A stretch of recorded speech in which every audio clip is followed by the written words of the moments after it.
This is a follow-up to last week's video.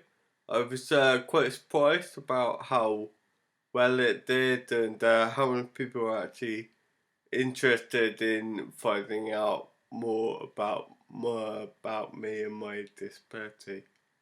Over the last week or so, I've been asked quite a lot of questions about it, about how I handle it, how I live from day to day, and so on and so on.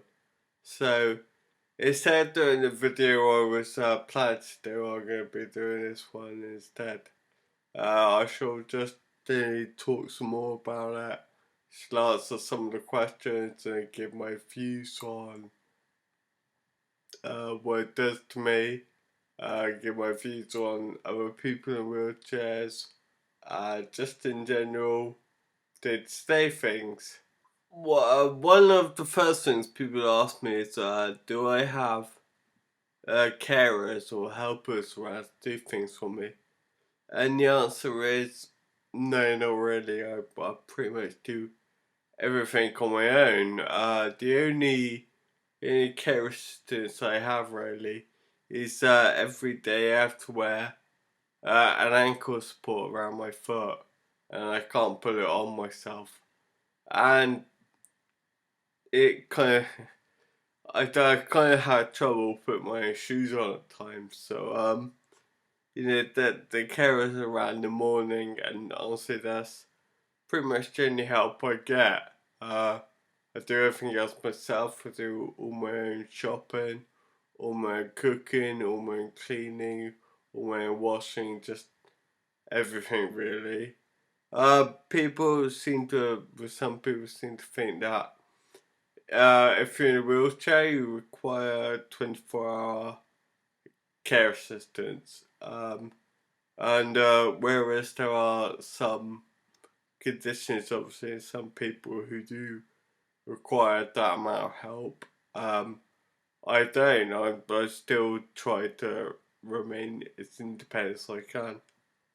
My whole attitude really is, if I can do it, then I will do it until I can't do it.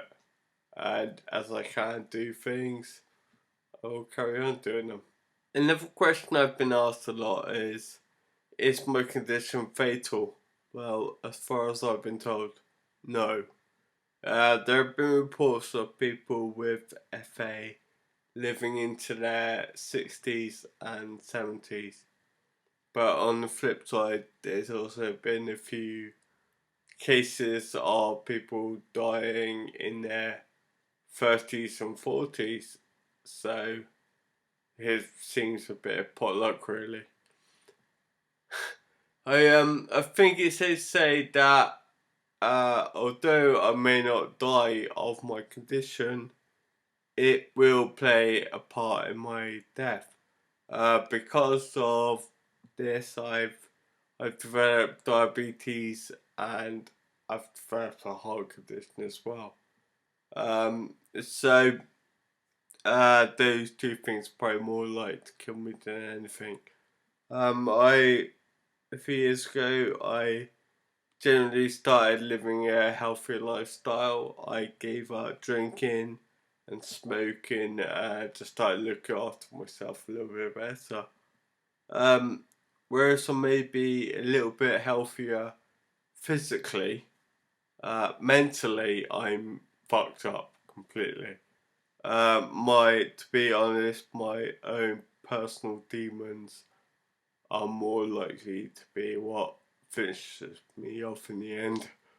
So that's all fun. Me and all the people around me seem to agree that my condition is kind of slowed down and leveled out in the last few years. Basically saying I'm not getting any better, but I'm not getting any worse either. It seems to be deteriorating at a much slower rate than it has done. And maybe it's because of all this focus that I'm now trying to change my attitude towards life. Me and all the people close to me, we all seem to agree that my condition has kind of slowed down and leveled out. Basically saying that although I'm not getting any better, I'm not getting any worse. Or at least they're slowing down and I'm deteriorating at a much slower rate. Maybe that focusing on that side of things is what's supporting this change in attitude at the moment. When I was in my 20s, I had pretty much written life off. I played guitar in a punk band, I did too many drugs, I drank too much, I fucked all the girls I could, and I just generally had a good time while I could, and I did not worry about what the future was going to bring to me. I really didn't care. I I kind of felt like Damocles sitting there with a sword dangling above my head. It could come crashing down at any moment, and stop everything. So I always thought, well, if that's the case, I'm gonna go out doing what I want to do and have fun. For the people who knew me then, they would look at me and think, oh, he looks alright, he's having a good laugh, he's having a good time, good on him. For me personally, it wasn't. Between the age of 18 and 24, I would say that was the hardest time of my life, or hardest time of my life so far. I was in so much pain all the time that I was pretty much living on painkillers, self-medicated painkillers. I got very recluse. I got very unaccepting of the world. I would have to literally force myself to get up on stage every night to play because I didn't like people looking at me. I would say it was probably around about the age of 21. That's when my depression really started to take effect. But I didn't want to deal with it. I didn't want to face up to it and deal with it. So I sort of kept it hidden from a lot of people, and I had to deal with it on my own way. Maybe if I hadn't done it, if I had talked to somebody about it, I wouldn't be here right now talking this. But also, all in all, because of the rock and roll lifestyle I chose, because that didn't kill me, I'm now in my 30s, and I quite like to do the whole grown up thing, I think. I don't really associate with other people who in wheelchairs. I don't know them all, so I can't speak about them all, but the ones I do know, me and them disagree about a lot of things. I hate the way people in wheelchairs are shown on television. I hate the way they're shown on the news in particular. More often than not, when it comes to news, the internal show people in wheelchairs is when a group of them will be angry because there isn't a bus stop or there isn't a ramp to get into a pub or something. So they go on their little missions, their little rally cries and all that. And that's very good, but that's very good in order to, many voices are heard making a complaint and all that. But it just kind of shows people in wheelchairs do nothing but complain and have to fight about access. And I kind of agree that yeah, I agree we should have the access there in the first place. And if we haven't got it, then it's going to take a little bit of protest, a little bit of action to get it sorted out, but that's the only side of things. The only side of wheelchair users they seem to pick up on. Or if someone in a wheelchair does something that they get that is regarded to be newsworthy. For instance, if you say David Cameron has just hired a new secretary and she's in a wheelchair, then the news report will always highlight that as if that's straw that bread the camel's back, so to speak. The report will be something like David Cameron's new secretary, Wendy, despite being in a wheelchair, she